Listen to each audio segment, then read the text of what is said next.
Muy buenas noches. Aquí comienza otro programa más titulado Mi Chaco Porá. Le pusimos Mi Chaco Porá porque es mi Chaco lindo, un Chaco que realmente está emergiendo nuevamente con esta nueva conducción que tiene la provincia, que tiene el municipio y por supuesto la nación. Y bueno, vamos a esperar, che, a ver si se despierta esa esa economía, esa forma, esa sociedad dormida que estamos y tan mal acostumbrados y que veníamos padeciendo demasiados problemas. Más de los calores que estamos sufriendo, el problema de los bolsillos rotos, che. Pero vamos hoy a tener la posibilidad de entrevistarla a una gran profesional de un tema muy, muy importante porque no se conoce, che. Se habla poco y se únicamente aparecen en los tiempos de festejo, de Navidad, de todo eso, donde piden por favor por el tema de la pirotecnia, pero después pasa desapercibido.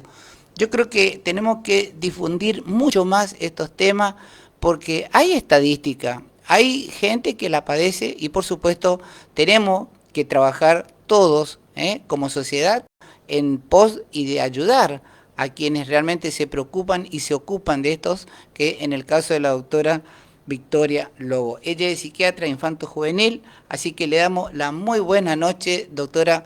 Gracias por estar aquí. Muchas buenas noches a todos. Bueno, doctora, vamos a arrancar, ¿no es cierto?, por que le explique a la gente que nos está mirando y que nos sigue a través de las redes sociales, de YouTube, de Instagram, Twitter y por supuesto la fanpage que es Radio ATC. ¿Qué es el TEA? Bueno, el trastorno del espectro autista hoy se lo conoce como una condición, pero también si nosotros vemos los manuales de psiquiatría es un diagnóstico donde los pacientes se van a caracterizar por tener dificultades en la interacción social, es decir, dificultades en el vínculo con otros, dificultades para distinguir, por ejemplo, lo que vemos generalmente, el doble sentido, la ironía, esa dificultad para ponerse en el lugar del otro aparece. Otra de las características es la dificultad en el lenguaje, quiere decir que a veces tienen trastornos en el lenguaje, dificultades, por ejemplo, no solo para hablar, que sería el lenguaje expresivo, sino también para entender ciertas cuestiones del lenguaje. Y también aparecen ciertas conductas, por ejemplo, conductas repetitivas, por ejemplo, vemos pacientes que tienen aleteos, que tienen conductas rígidas, que tienen, por ejemplo, que hacer todas las cosas en un determinado orden, que sí o sí necesitan una rutina, si no aparece como una desregulación conductual. Entonces, para hablar de autismo tendríamos un montón, necesitaríamos horas, la verdad, pero básicamente esas son como las tres patas que van a caracterizar al autismo. Y generalmente lo que decimos es, hay un autor que dice que los pacientes que tienen un trastorno del espectro autista tienen como una ceguera en relación a que no pueden identificar, existe como un punto negro donde les cuesta como comprender o descifrar a las otras personas, ¿no? Entonces, eso es muy importante porque si decimos que los pacientes tienen como una ceguera o una dificultad, hay que darles herramientas y hay que darles muchas patas en su tratamiento para que puedan lograr ver eso que les cuesta ver. No quiere decir que no van a poder tener una interacción normal adecuada, una vida totalmente común, digamos, siempre y cuando le demos las herramientas que esos pacientes necesitan. Ahora, cuando hablamos de chicos con autismo, ¿tenemos alguna estadística, doctora, para que más o menos podamos tener una idea de lo que estamos hablando en la cantidad de chicos que tienen esta patología? Sí, la última estadística es que 1 cada 36 niños son diagnosticados con trastorno del espectro autista, lo cual es una estadística importante, llamativa, y lo que nos hacemos la pregunta a muchos profesionales es ¿qué pasó que aumentó tanto esa estadística? Es decir, si tuvo que ver con que los profesionales estamos haciendo un mejor diagnóstico, que a veces eso pasaba, que los padres hoy se dan cuenta que sus hijos adolescentes tuvieron acompañados de un montón de profesionales que nadie les dijo que tienen un trastorno del espectro autista. Es decir, si estamos diagnosticando mejor o algunas personas también dicen que estamos sobrediagnosticando. Pero bueno, la realidad es que intentamos obviamente formarnos y hacerle el diagnóstico lo antes posible, porque hacer un diagnóstico lo antes posible le da al paciente mayores herramientas para poder después desarrollarse en la vida Ahora, cotidiana. cuando hablamos de control médico hacia la parte del niño, porque ahí tendría que arrancar la etapa de poder visibilizar, ¿no es cierto?, esta patología, cuando se diagnostica, porque para los papás pasa desapercibido porque el chico lo confunde con una hiperactividad o porque está un poco enojado, se arrincona en un sector de la casa o no quiere participar en algunas cosas o se vuelve un poco malcriado, según las abuelas decían. Eh, ¿Qué pasa? Porque realmente hubo grandes temas de personas que fueron y que sobresalen aún hasta hoy en las historias de personas autistas que fueron como Anthony Hawking, por ejemplo, que era una persona autista, pero una persona muy inteligente. Hay casos de médicos que son autistas, que son porque desarrollan mucho una parte del cerebro que se focaliza en ese sector nada más. Sí, a ver, por eso se llama trastorno del espectro autista, porque tenemos múltiples formas de, muchos síntomas o muchas presentaciones, digamos. Están las personas que tienen un trastorno del espectro autista, que tienen mucha dificultad en el lenguaje, en la interacción social, y necesitan muchas terapias en su día a día, y eso decimos que es un autismo de bajo funcionamiento. Y aquellas personas que no tienen dificultad en el lenguaje, que tienen un coeficiente intelectual normal y que realmente necesitan pocas terapias para su día a día, y eso decimos que son los de alto funcionamiento. Entonces, por eso se llama espectro, porque hay dentro de toda esa, digamos, gama un montón de personas totalmente individuales con distintas presentaciones. Mirá vos, qué difícil para diferenciar, ¿no es cierto? Porque cómo lo captar vos, pero ¿hay algún estudio específico para poder determinar que el chico es autista? Sí, ahí en realidad lo que más pesa acá es el conocimiento clínico, digamos. Por Ajá, eso es tan importante que los pediatras, que son los primeros que ven a los pacientes, se den cuenta que algo en el desarrollo no está tan bien como debería, no entra en ajá. las escalas donde debería entrar. Y después existen dos tests que son los que más usamos para autismo, que son ADIR y A2, que pueden ser, digamos, utilizados por cualquier persona que esté certificada para hacer esos estudios, y ahí nos da como una idea de cómo está el paciente en relación a qué grado de autismo tiene, si realmente podemos decir que tiene ese diagnóstico, y también cómo va evolucionando a través de sus terapias. Por eso son muy importantes estos estudios y sobre todo son importantes para poder darles un diagnóstico preciso a los papás, que generalmente vienen con muchas ansiedades, con muchos miedos, con muchas dudas, y también les sirve después para poder tener el certificado de discapacidad, que los ayuda muchísimo a los pacientes para tener las terapias de manera gratuita, es decir, no tener que pagar algunos adicionales para tener todas las terapias que el paciente necesita. Ahora, cuando habla de grado, doctora, ¿cuántos grados de autismo hay? Antes se hablaba de grados 1, 2 o 3. Ajá, Ahora se estila, digamos, como otra nueva forma de llamarlos, de alto o de bajo funcionamiento, ajá, perfecto. según si necesitan muchas terapias o pocas terapias, según el nivel de lenguaje, el coeficiente intelectual. Pero antes se conocía como 1, 2 o 3 según el grado de severidad o la cantidad de síntomas que tiene el paciente. ¿Y se despierta esa sintomología cuando usted puede determinar exactamente el grado de autismo? ¿A qué edad? Los pacientes con autismo, los primeros síntomas los notamos de bebés. Ah, bebé, claro, porque se puede hacer inclusive estando embarazada la madre, ¿no? No, embarazada la mamá no, porque no vamos a tener, digamos, no podemos ver al paciente, pero una vez Ajá, que nace el bebé, ya sabemos que los padres nos comienzan a decir que el bebé no los mira tanto a los ojos, por ejemplo, que eso ah, mirá debería vos. ser ya en los primeros meses, la sonrisa social, que aparece a los 3 meses, a veces no aparece, la sonrisa social es que yo sonrío y el bebé sonríe también, Ujú. y eso nos empezamos a dar cuenta que son los primeros, digamos, signos que uno se podría dar cuenta de, che, a este paciente lo tengo que mirar un poquito más de cerca porque hay ciertas cosas que no van acorde a su desarrollo. Obviamente cuando empiezan a crecer vemos más síntomas todavía o más características, que tienen un retraso a veces en el lenguaje, que su juego es diferente porque no tienen un juego simbólico. El juego simbólico es poder hacer un como sí, poder jugar a la mamá, poder hacer que jugar al papá, jugar a la familia, jugar con autos y armar una historia, hacer que un muñeco habla y el otro. Hay varias cuestiones, por ejemplo, un niño normotípico debería, por ejemplo, yo le muestro un libro y hojeamos juntos, eso se llama atención conjunta, eso los pacientes a veces no lo tienen. A veces utilizan, por ejemplo, a los adultos como instrumentos, cuando quieren algo lo llevan a su mamá o a su papá a lo que quieren sin poder pedírselos, les cuesta interaccionar con otros niños. Entonces, hay varias cosas que van apareciendo según la edad evolutiva, ¿no? Una vez que hay pacientes que lo vemos de adolescentes y nunca le hicieron el diagnóstico y obviamente vamos a esperar otras cosas.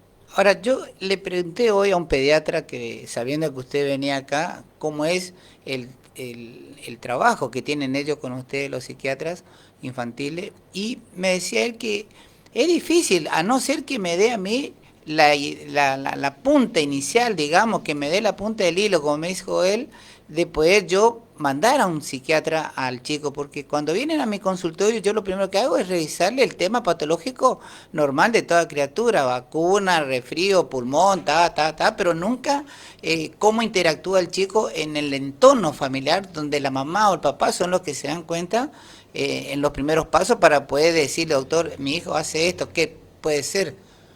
¿Usted tienen relaciones con pediatras? ¿Sí? ¿Hicieron alguna charla o interactúan a través hoy de la tecnología Zoom? Sí, generalmente yo en lo particular voy a hablar por mí, trabajo mucho, intento trabajar mucho con los pediatras. Perfecto. Hay obviamente pediatras que tienen más conocimiento en desarrollo que otros o se centran más en desarrollo que otros. Perfecto. Es verdad que uno va al pediatra porque tiene un dolor de garganta, por ejemplo, y se va a centrar en eso, pero por eso es tan importante el pediatra de cabecera, porque el pediatra de cabecera, al que uno va al principio todos los meses, después cada 6, después una vez al año. Perfecto. Evalúa cómo el paciente interactúa con sus papás, evalúa juego, hay un montón de cosas que se evalúan adentro del consultorio y generalmente son ellos los primeros que dicen a este paciente hay que mirarlo un poco más de cerca, pero bueno, como siempre decimos, o por lo menos yo creo que los que más saben de todo esto son los papás. Ahora, hablamos de estadística, marcamos un número, ¿no es cierto? ¿Y cómo se está manejando acá en Capital? ¿Usted atiende en Resistencia o atiende en otro sector también, doctora? No, solo en Resistencia. Bueno, y acá en Resistencia, ¿cuál es la matrícula, por decir así, de pacientes con este tipo de patología? Aproximado, por supuesto. Yo desconozco la última estadística, generalmente es difícil. Pero hay muchos chicos acá en Resistencia, hay muchos chicos. Provinciales, sí, totalmente. Debe ser una de las patologías que más atiendo en el consultorio. Ah, mirá vos. ¿Y por qué no se tiene tanta difusión a veces? Porque realmente es algo que no es malo, pero tampoco tiene, si se le agarra a tiempo, tiene posibilidad por lo menos de tranquilizar al paciente, de corregirlo un poco, doctora. El paciente sí, por supuesto, cuando le damos herramientas a los pacientes pueden cada vez tener una vida más dentro de todo parecida a la de un paciente neurotípico, digamos. Por eso es importante darle las herramientas que necesita a cada paciente individualmente. Sí, es una de las patologías lamentablemente que más veo, pero a la vez me parece que es algo positivo porque quiere decir que las personas están consultando y están haciendo algo, digamos, ¿no? Que están tratándose más estos pacientes. Antes uno veía muy poco en lo particular. Ahora realmente las familias toman conciencia y se apoyan mucho en los tratamientos y eso está bueno. Qué importante destacar, ¿eh? Qué importante lo que estamos hablando con la doctora Victoria Lobo, psiquiatra infantil. Realmente tiene una carrera muy linda dentro de lo que es la parte de la medicina donde ella estuvo ejerciendo y por supuesto hoy abocada directamente en el tema de psiquiatría infantil. ¿Hay algún tabú sobre la medicación, doctora? Sí, no solo cuando hablamos de pacientes con autismo en general, hay mucho tabú en relación a la medicación. Generalmente las personas tienen mucho miedo a los psiquiatras en general porque parecemos monstruos que vamos a sedar a los niños y los vamos a dejar durmiendo todo el día. Es el mayor miedo que tienen todos los padres. Sí.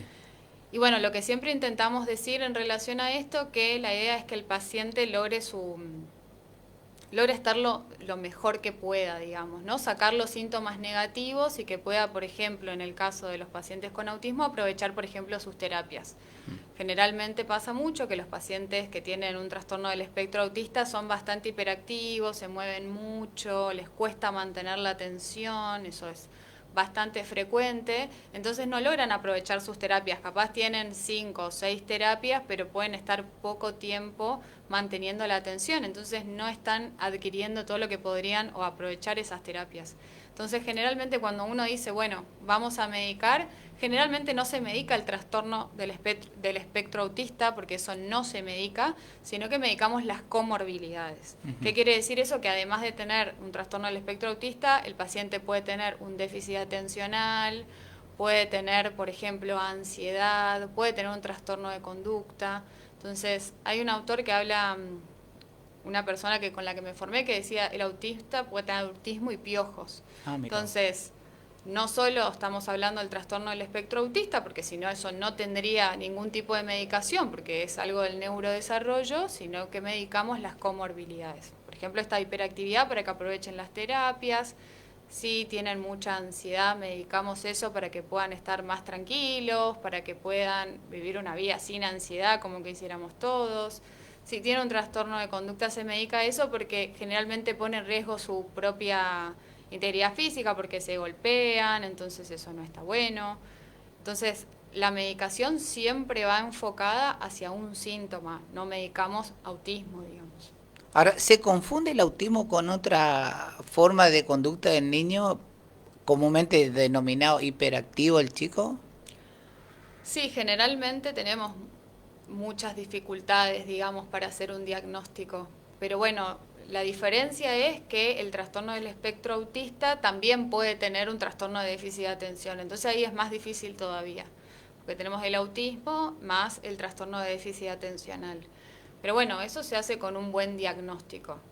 Hoy me decía una mamá, me decía por mensaje de WhatsApp, que la nena de ella tiene 3 años y toca todo lo que encuentra, se trepa, prende, juega con la llave de luz, y que si eso puede ser síntoma de autismo. Y le digo, lo lindo sería consultar a su pediatra y que su pediatra la derive a un psiquiatra, porque entonces eso sería bueno, porque tiene que verla usted para poder diagnosticarla, ¿no?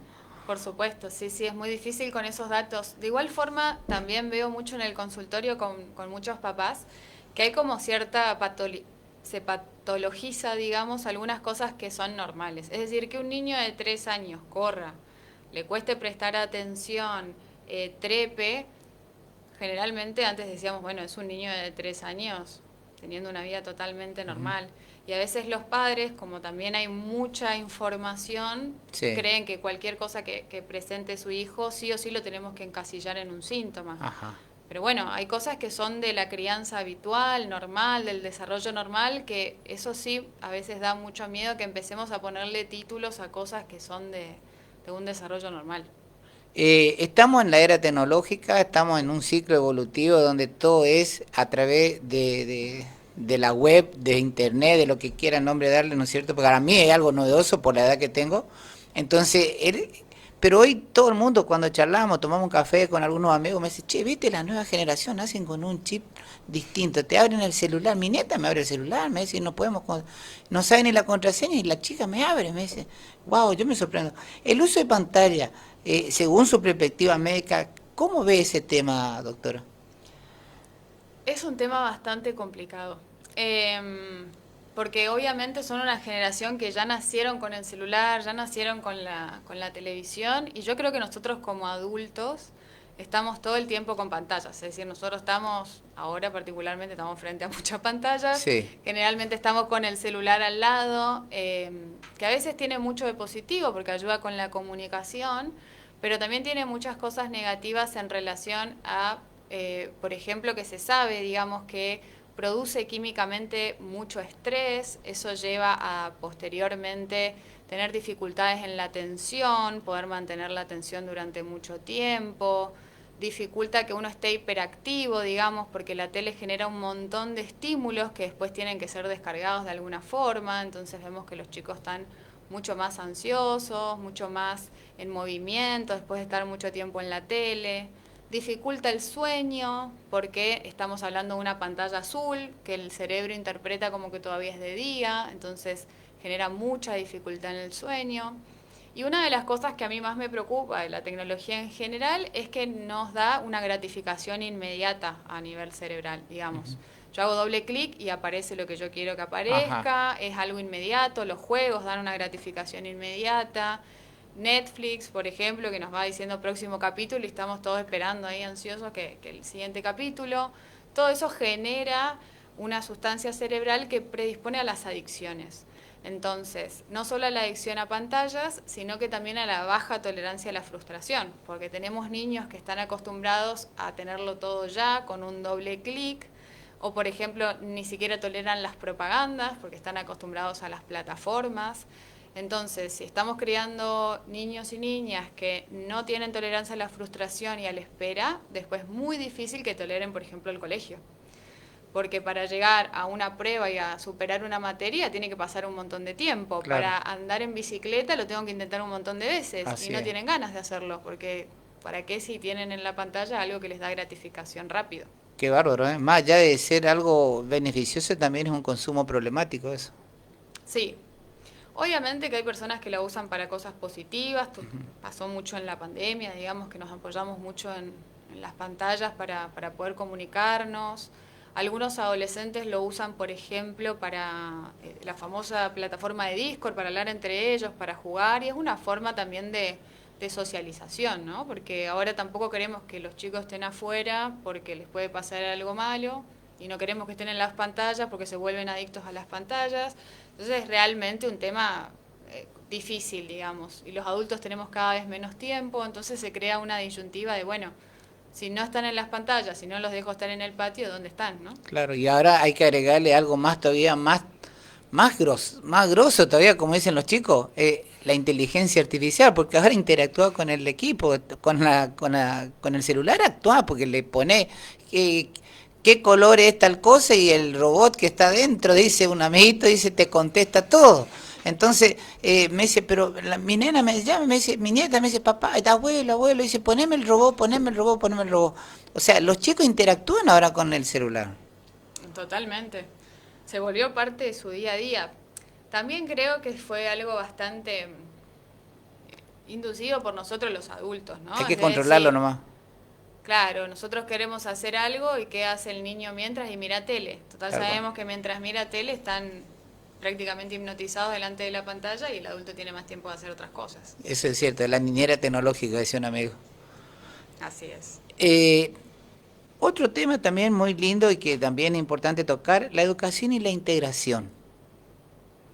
Qué difícil. Sí, ¿eh?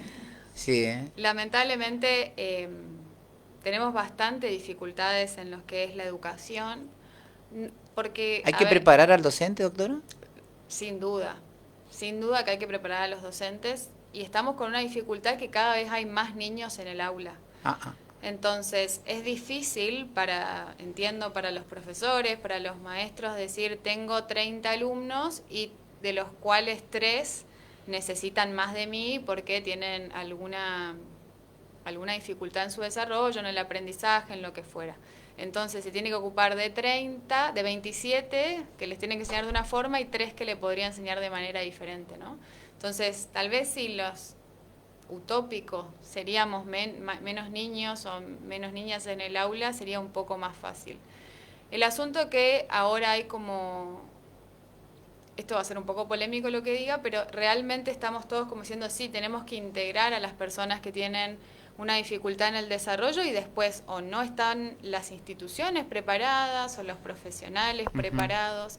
Entonces, lamentablemente, a veces caemos en llevar a los pacientes a una educación que denominamos especial, cuando tal vez si se tendría los recursos, podría ser integrado en una escuela común. Pero bueno, es realmente difícil, a veces tenemos dificultades no solo con las instituciones, sino a nivel eh, de que nos aceptan las obras sociales, las prepagas, de que realmente se puede hacer lo que aspiramos nosotros como terapeutas, que a veces realmente parece algo utópico. Qué bárbaro, ¿no? Tiene que haber algún un establecimiento especial o son chicos especiales o se puede integrar a la masa de alumnado común con un tratado, un cuidado, por decir, más controlado? ¿No es un problema para los demás chiquitos que se integre un alumno con problemas de autismo?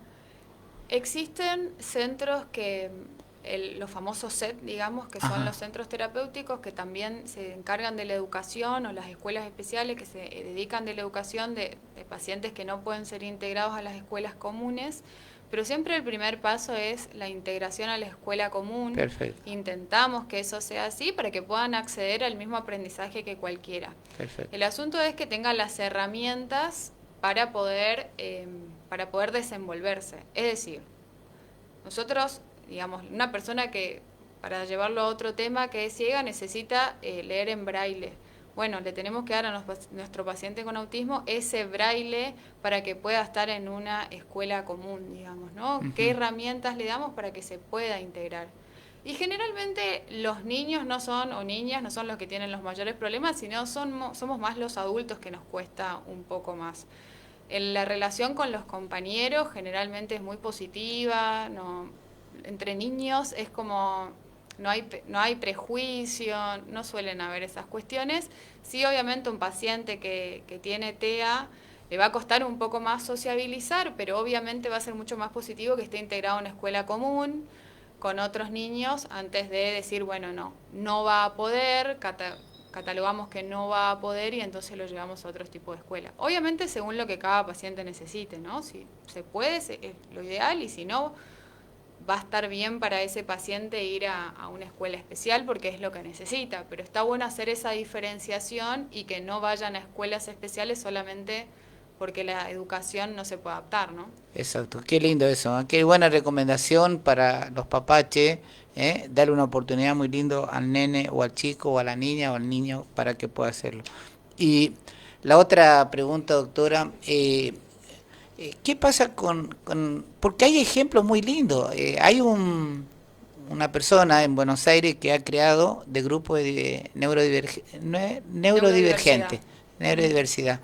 Chicos que dicen, yo por eso quiero deburrarme con usted, doctora, que el TEA tiene una concentración específica en un punto y sobre eso ellos se manejan. Y hay este personaje en Buenos Aires ha creado con 40 chicos un restaurante donde realmente se llena de clientes que se sorprenden por la calidad del alimento que hacen y que consumen ellos, la perfección que tienen, porque cada uno cumple una función. Es como ir en un tren, me decía esa nota que leí.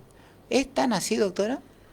Generalmente hablamos de los pacientes con autismo y nos centramos en lo negativo, porque generalmente queremos difundir cómo hacer el diagnóstico, ¿no? Ajá. Pero los pacientes que tienen trastorno del espectro autista tienen muchas cosas positivas.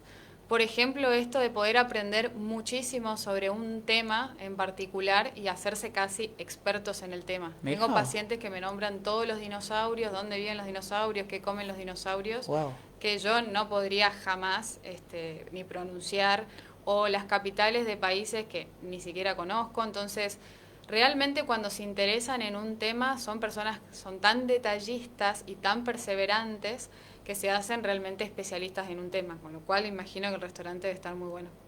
Qué lindo, ¿eh? Qué lindo porque realmente eso hace, ¿no es cierto?, de que ese niño no sea un chico que esté aislado en la sociedad, sino que tiene una gran oportunidad siempre y cuando se preocupen los papás y obviamente bajo la atención de un profesional que los guíe. Totalmente. Sí, obviamente el equipo terapéutico que tenga un paciente es fundamental. Por eso siempre intento decirle a los padres que tiene que ser alguien que le genere confianza.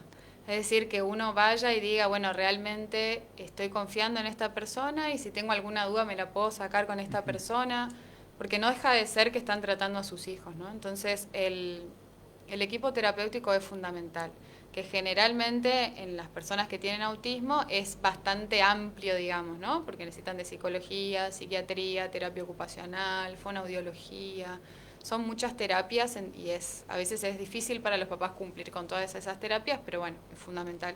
Y ahí está la pregunta que da pie a usted, doctora, que serían las actividades y recomendaciones para los cuidadores. Siempre le digo a los papás que dejen de ser terapeutas de sus hijos. Perfecto. Si no, pareciera que salen de TO o de psicología y llegan a casa con los papás y los papás les siguen dando los mismos, digamos, siguen tratando lo mismo que hacemos en las terapias. Exacto. Yo no digo que no hagan las recomendaciones que dicen sus terapeutas, por supuesto Claro. que no, pero sí generar momentos de disfrute con un hijo. Está Cuando bien. uno tiene un hijo con trastorno del espectro autista o con cualquier otra condición, uno está totalmente enfocado en que mejore, en que haga algo nuevo y en qué más puede hacer para que avance. Y a veces nos olvidamos del disfrute con los hijos, que es realmente fundamental. Si les tendría que recomendar algo es que jueguen con sus Ajá. hijos. Qué importante eso, ¿eh? Qué importante.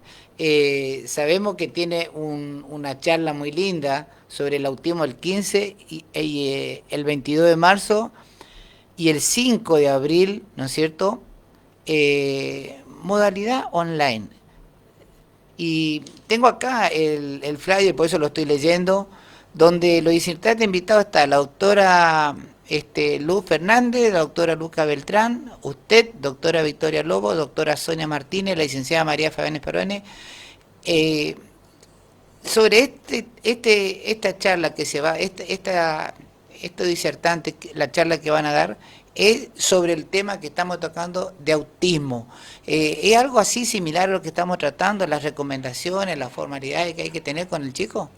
Sí, la idea de la charla es tomar conciencia sobre el autismo, está muy orientada a profesionales, digamos. La idea Ajá, sería está que bien. puedan, eh, obviamente los padres lo escuchan y lo pueden interpretar totalmente también, ¿no? Pero la idea es que podamos empezar a concientizar y hacer mejores diagnósticos, ¿no? Que ver en el consultorio, hablar de esto de la medicación también, de la nutrición de estos niños que tienen autismo, que sabemos que su alimentación es bastante selectiva, entonces todo lo que la idea es tomar mayor concientización y poder aprender más sobre el tema, que realmente nos falta mucha información y capacitación.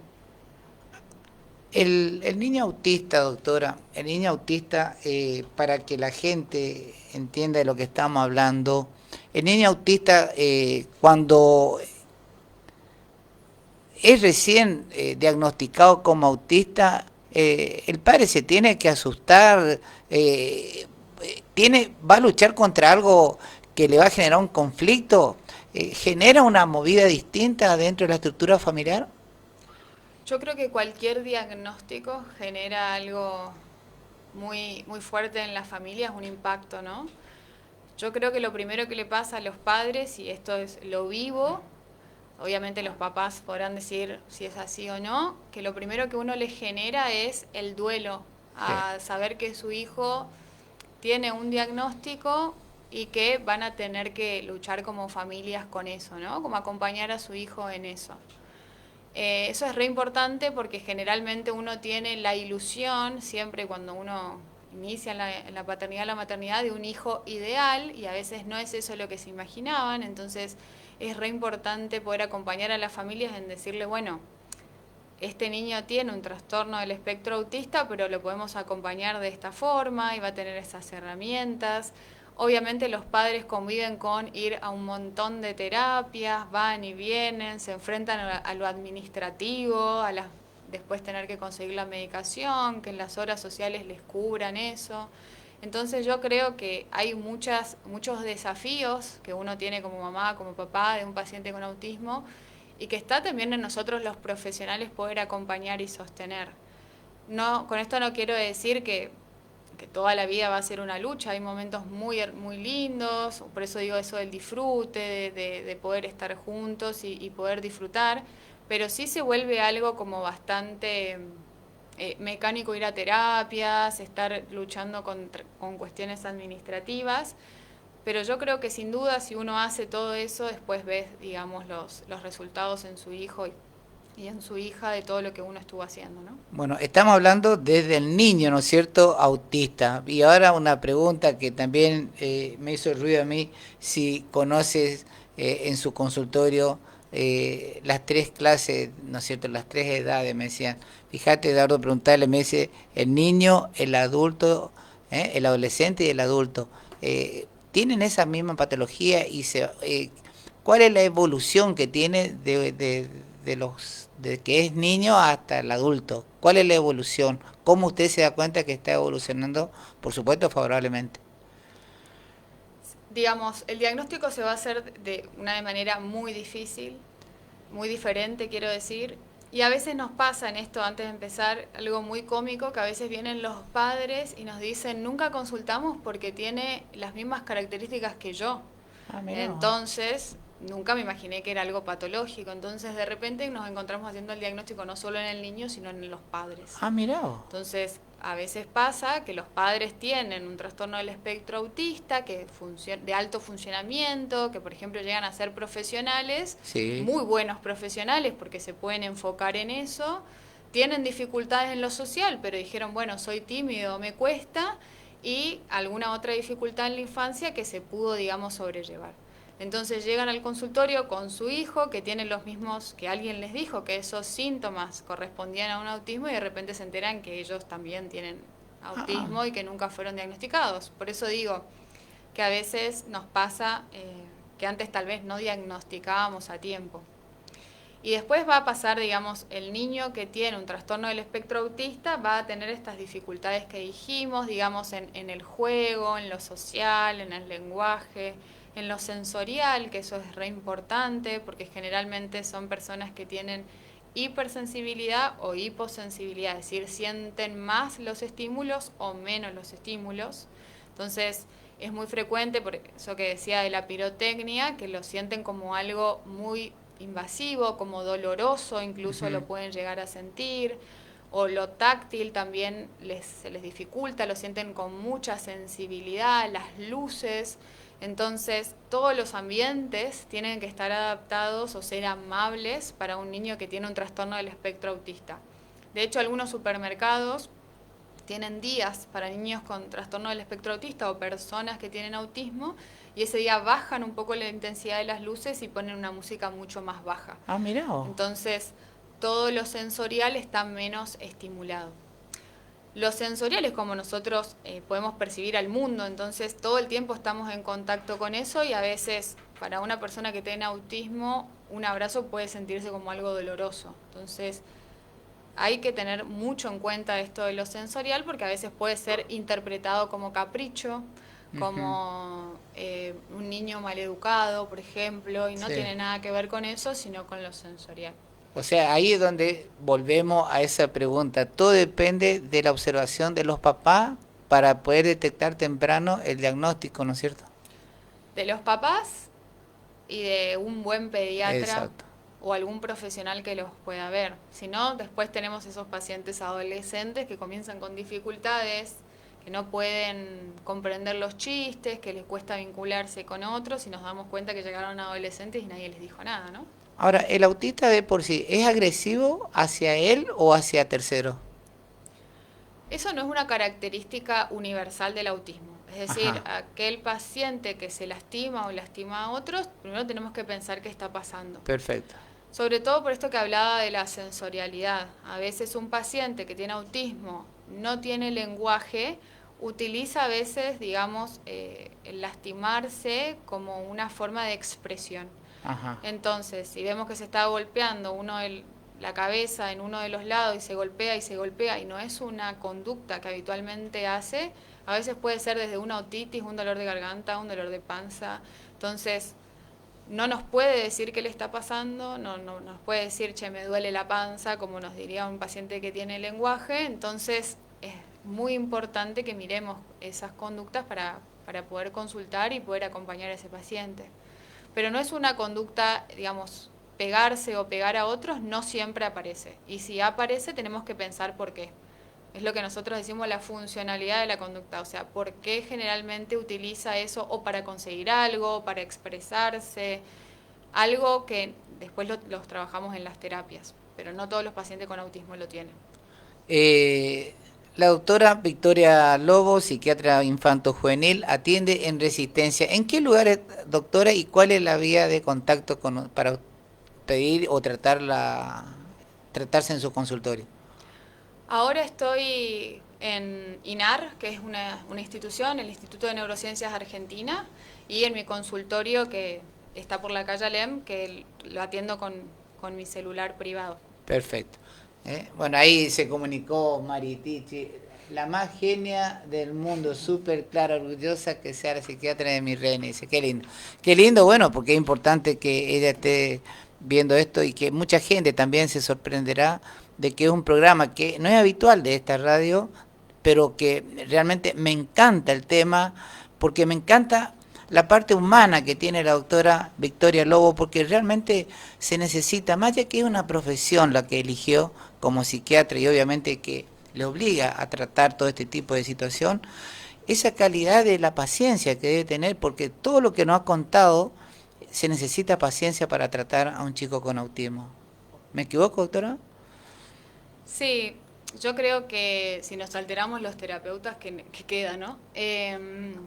Realmente tenemos que transmitir mucha paz y acompañamiento a los papás, saber que ellos puedan dar pasos firmes. Realmente tratar pacientes con autismo es todo un desafío, porque a veces nosotros los terapeutas quisiéramos que avancen como nosotros quisiéramos y no le damos el espacio a lo que como ellos deben avanzar o como es su capacidad. Entonces, es re importante darle el espacio a los niños y sobre todo como psiquiatra de niños y adolescentes es acompañar mucho también a los papás. Es lo que intentamos hacer porque sabemos que no tienen el conocimiento, por supuesto porque no estudiaron, pero sí los miedos. Entonces es importante siempre acompañar eso. Así es, doctora, la verdad que un placer, no quiero entretenerla más, ¿eh? Vamos a dejar para la segunda oportunidad que la tengamos aquí en nuestros estudios la doctora Victoria Lobo, porque realmente la bombardeamos con preguntas, pero nos hemos divulgado un montón, che. Por lo menos sabemos qué es el autismo, sabemos cuál es los principales ejes que hay que tener cuidado cuando realmente somos papá o recién son papá. Lo primero que hay que hacer es controlar la actitud del chico y comentarle a su pediatra para que a la vez su pediatra le consulte a su médico psiquiatra. En este caso, ustedes tienen aquí presente a la doctora Victoria Lobo, una psiquiatra joven que realmente está munida de toda la información reciente porque está por la misma edad que tiene conviviendo con la tecnología y obviamente que eso hace de que sea una persona que está enterada de todo. No quiero dejar con esto de lado a los psiquiatras grandes, pero es lindo interactuar con la juventud porque la juventud hoy convive con la tecnología. Nos pasa a nosotros, los que estamos detrás de los micrófonos hace más de 30 años. Yo me acuerdo cuando empecé en la AM, después fuimos a la FM, ahora estamos en streaming, entonces todo va a evolucionar, pero es lindo ir acostumbrándonos y siempre de la mano de la juventud, porque son ellos los que están al tanto con lo que está ocurriendo hoy en este cambio tan fuerte que tiene nuestro mundo y que realmente es importante. El uso de pantalla para los chicos, un consumo problemático bastante fuerte, pero controlados pueden seguir conviviendo porque ahí está la información que necesita. Muchísimas gracias, doctora Victoria Lobo. No, muchísimas gracias a ustedes por invitarme. Bueno, a todos ustedes muchísimas gracias. Por supuesto, mañana va a estar con nosotros Mario Falcón, Sonia Casaniga y quienes vengan invitados, va a estar la Fundación Los Nonos. Ellos son de la comparsa Los Nonos, personas adultos mayores, la que menos tiene 65 años y después está la nena mayor, 90 y pico de años, la reina 92 años, una nena que va a venir a contarnos cuáles son esa movida que están haciendo y contarnos también la noche de carnaval que cerraron aquí en el Parque 2 de Febrero y por supuesto adornando como complemento de esa escultura magnífica que hoy es el orgullo de los resistencianos, que es el David de Miguel Ángel. Así que gracias a todos ustedes y será hasta mañana, si Dios quiere. Así que vamos a una pausa. Se me trabó el ratón, che. Bueno, vamos a cortar. Se me perdió el ratón, pero ¿dónde está? Vamos, ya vamos a buscar. No sé qué pasó, sinceramente. A la pucha, ¿cómo lo pago acá? Vamos a cortar acá.